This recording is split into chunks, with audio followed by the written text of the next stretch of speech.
Good morning. Welcome to math. This is for 6th grade and lesson 147. Okay, pages 265 and 266. You also have a math quiz today, quiz 15. All right, so we're going to do a little bit of review. We're going to do a couple of these rapid calculation drills, and then I'm going to let you go ahead and take the quiz, and then we're going to come back and look at it, okay? So 20 plus 5. Minus 7 divided by 2 times 5 plus 5 minus 9 equals. Should get 41, all right. The next one, 7 times 6 divided by 2 divided by 3 times 5 plus 4 minus 5 equals. It's 34. All right, one more. 8 times 5 times 2 plus 5 minus 5 divided by 2 plus 8 equals. Should be 48. All right. So very good on that. The last thing before I have you go take your quiz, I'm going to do these 3 changing to the decimal. So I've got a fraction here, and I've got a couple of percents that we're going to change to the decimal. Okay. 1/4. Okay. What's the decimal for 1/4? All right. It's 0.25. Good job. Okay. 0.25. What about if we have 724%? How do we change that to a decimal? Okay, we move the decimal 2 places, and it's sitting right here, so we move it 1, 2, so we have 7.24, okay, very good. Over here, we've got to know what 1/5 is as a decimal first, right? So 1/5, 1/4 is 0.25, 1/5 is 0.2, 0.20, okay? So we've got 0.2, so it's 8. Right now it's sitting, the decimal is right there, right? So we need to move it 2 places, 1, 2, right? So we get 0.082, okay? So there's your fraction, or your decimal with that, okay? Go ahead and pause the video, take your quiz, do your best, and when you come back, we'll look at these new equations. All right, I hope you did well on that quiz. Now we're going to take a look at 2-step equations, okay? So sometimes more than one axiom is needed to solve an equation. So more than one step, okay, is what that is. Okay, so if we look up here, 2x plus 5 equals 13. Now, there's not a simple thing that we can't simplify. There's no arithmetic to simplify that. And that on the left side is 2x plus 5. First, we apply the axiom that says we can subtract the same number from both sides. So we are subtracting 2x plus 5 minus 5 equals 13 minus 5, okay? So that's what we start with. Now over here, what do we have left? The 2x, okay? Now we have an equation with which we're familiar. We have 2x, and 13 minus 5 is 8, okay? So now we can solve the rest of this, right? So we're going to have to divide, right? Our 2 by both sides. We get rid of that, and then x equals 8 divided by 2 is 4, okay? We do the same thing to check it by plugging it back in. So 2 times 4 plus 5 is equal to 13. 2 times 4 is 8 plus 5 is equal to 13? 13 is equal to 13, right? And so that would be a check, okay? And so x equals 4 is our answer, okay?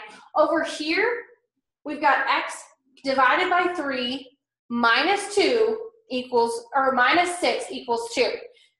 Okay, when we look at this one, we use the reverse of operations when solving the two steps equations. This means that we add or subtract from both sides before multiplying or dividing on both sides, okay? So this time we're gonna add 6 to both sides because we have it x over 3 minus 6, we need to add 6, right? So then we have 2 plus 6, okay? So on this side, we have x over 3 equals 2 plus 6 is 8, okay? We're dividing 3 on this side, so what do we need to do to move it? Multiply it, okay, very good. So then we multiply by 3, and we have x equals 8 times 3 is 24, okay? So if we put 24 divided by 3 minus 6 equals 2, 24 divided by 3 is 8, minus 6 is equal to 2. 8 minus 6 is 2. 2 is equal to 2, right? Okay, so that's how to put this equation down. All right, the last one that we're going to do here, I'm going to erase this so it doesn't get in the way. Okay, so we can go back and circle that x equals 24. 6 times x plus 2 squared equals 16, okay? In this one, we do have a problem that we can solve first, right? So we can put 6x plus, and 2 squared is 2 times 2, which is 4, okay? So now we have 6x plus 4 equals 16.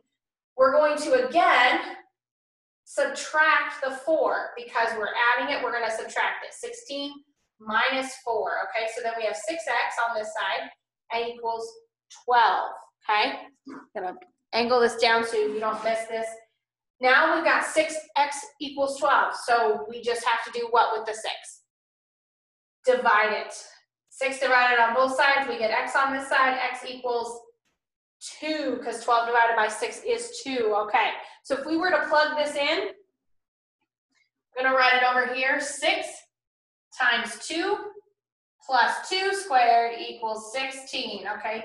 2 times 6 is 12 plus 2 squared is 4 equals 16. 12 plus 4 is 16 equals 16, and that is the correct answer. The answer, though, however, is your x equals 2. This is just a check, okay? So that's not actually the answer.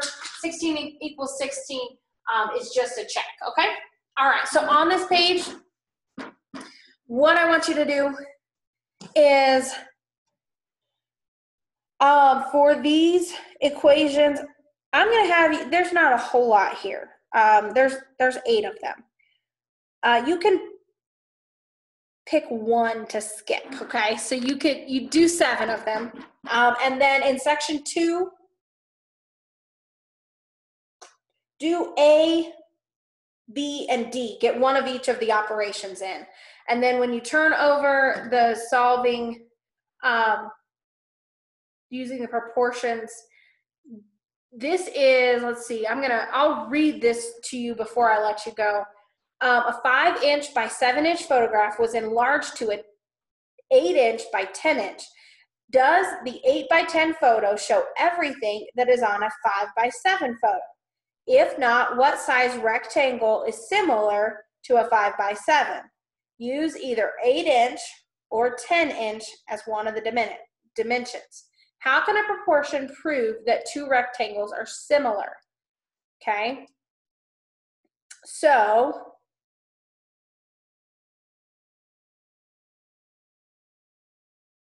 what steps do you use? Since similar rectangles have dimensions that are proportional, set up a proportion stating that the dimension is a 5 by 7 equals the dimensions 8 by 10. Use cross multiplication to determine if this is a true proportion. Since the rectangles are not similar, set up a proportion with 8 as the antecedent, solve for x, okay? So if we were to set it up like this, it shows you 5 over 7 equals 8 over 10, and you use cross multiplication, 7 times 8 is 56, 5 times 10 is 50. So they're not gonna be similar. So then it says to use the same method by putting 8 on the top and x on the bottom. And so what you do there is that you solve for x. And so in this case, they cross multiplied, and so they get 5x equals 56.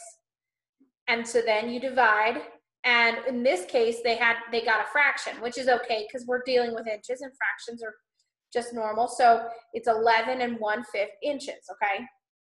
So a similar triangle would be to have a 5 inch by 7 inch is similar to an 8 inch by 11 1/5 inch, okay? So if we go the other direction though, and we make the 10 on the bottom and we solve for x on the top, you're gonna have 7x equals 50. You're still gonna divide by 7. You're gonna divide both of them by the number. And this time x is 7 1/7 inch when they do that. And so 5 inches by 7 inches is similar to 7 1/7 inch by 10 inches. Okay, so the extended problem is what size photograph is congruent to a 5 inch by 7 inch photo. Okay, so see if you can figure that out. And then for these ones down here, you're gonna cross multiply. So that means that you multiply, let me get this.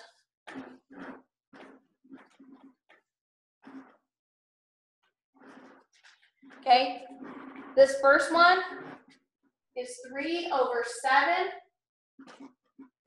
is equal to x over 11, okay? When you cross multiply, you're multiplying these two together and these two together, okay? So we have 7x is equal to 33, okay? And then you're gonna solve from there. But that is how to set it up, is that cross multiplying, okay? If that makes sense, hopefully it does. And if you have questions, please let me know. So on the back, you